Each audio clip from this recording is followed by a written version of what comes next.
Hi, this is Sean from Time and Talk.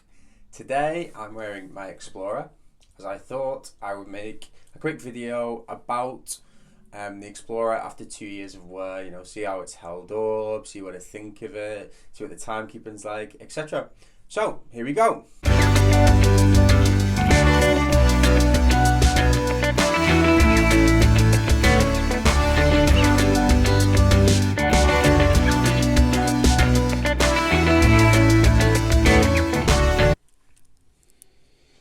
Okay, so this is the watch. The Explorer, Rolex Explorer 214270. This is what some people know as the Mark 1 and what others, perhaps in a little bit more of a insulting fashion, shall we say, call it the shorthand Explorer. Some people were unhappy with the 39 millimeters proportions. So some said the hands didn't reach the hour track, as you might be able to see there, and essentially people thought that they used the same handset as in the 36. It's also got the white gold 3, 6 and 9 as opposed to the full lume, so this is kind of the black sheep of the 39 millimeter Explorer family, if you like. I bought this watch in 2016, in the summer of 2016, so I've had it for a little bit longer than 2 years. If you're interested in my full review, take a look at my video on it. A long time since I've made it. I hope my videos have got a little bit better since then, but maybe not. This video is about really my thoughts on the watch after 2 years and how it's held up and things like that. So, first of all, the condition. So, in terms of how I wear this watch, if you like, I wear this watch probably 90% of the time. It's my everyday watch. Wear it for work. If I go on holiday, this is the watch that I take. I wear it for the gym. I have done. I've worn it swimming. I even, in moments of madness, if I'm changing my son's nappy and he is flailing about a little bit, I'll give him this to placate him. So I don't keep it in a watch box and only wear it on special occasions or anything like that. That's like some people might do with Rolexes or expensive watches. My thoughts were that if I was to spend so much money on a watch, I need to wear it, and it's called an Explorer. It's a sports watch. You'd expect it to be able to stand up to these things. So think about that when I go through the video and look at the condition, because it's not that it's necessarily being it's easily scratched or whatever. Okay, so first of all, take a look at the bracelet and the clasp. It still looks really good on the wrist, but there are definite marks and scratches, particularly on this side of the bracelet. So from desk diving, it might look worse than it is. It's not really that noticeable on the wrist, but this will get worse. I mean, the Rolex service interval is 10 years, and whether I decide to get it polished or not after that time, it's not collectible, so I might as well, I guess.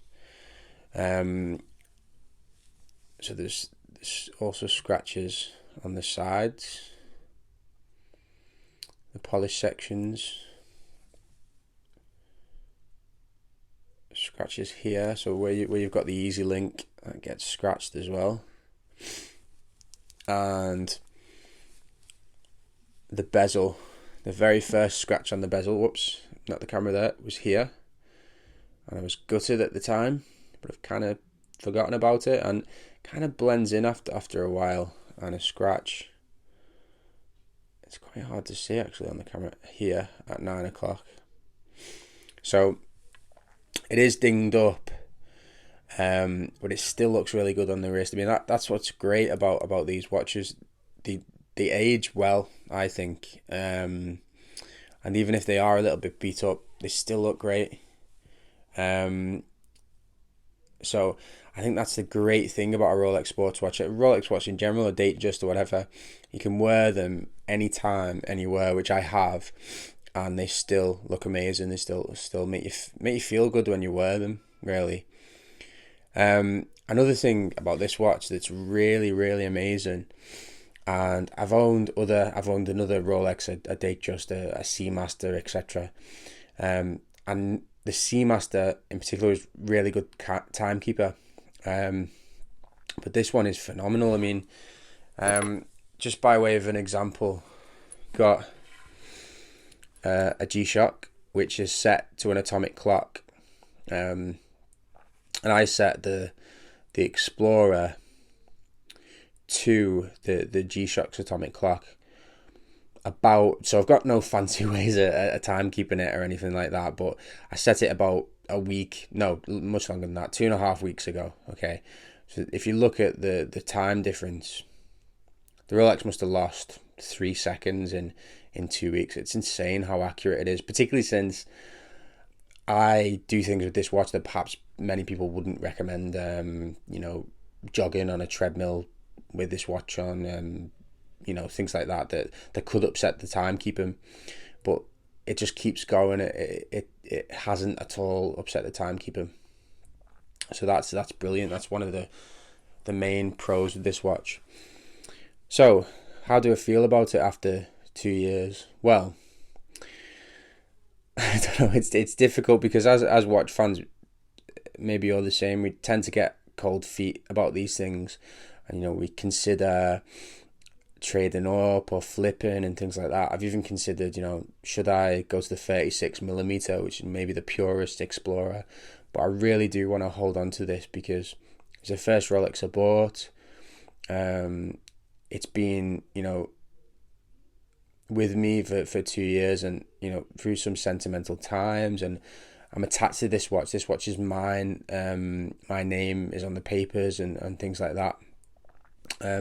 One thing I have learned about this watch over the last 2 years is the crown sometimes feels a little bit like, I don't know, almost like it won't screw onto the stem. Let me know if you've had that problem. I think it might just be a little bit gunked up because sometimes I kind of, try and clean it a little bit, and it makes it a lot better. So overall, I think these watches are absolutely brilliant. They can take a beating and still look $1 million. And I don't baby it whatsoever, and I hope you'll agree. It still looks really good, even though it clearly is a used watch. And at first, I nearly burst into tears the first time I made this scratch on it, but I got used to it, and there's loads more now. And in all really important respects, it still looks, really good. So tell me what you think about this watch. I've even been reading today about, the differences between the 36 and the 39, the differences between the Mark 1 and Mark 2. Tell me if you've had a Rolex for a number of years and how it's holding up. Hit me in the comments. If you like my videos, please subscribe to my channel, and thanks very much for watching. Bye bye.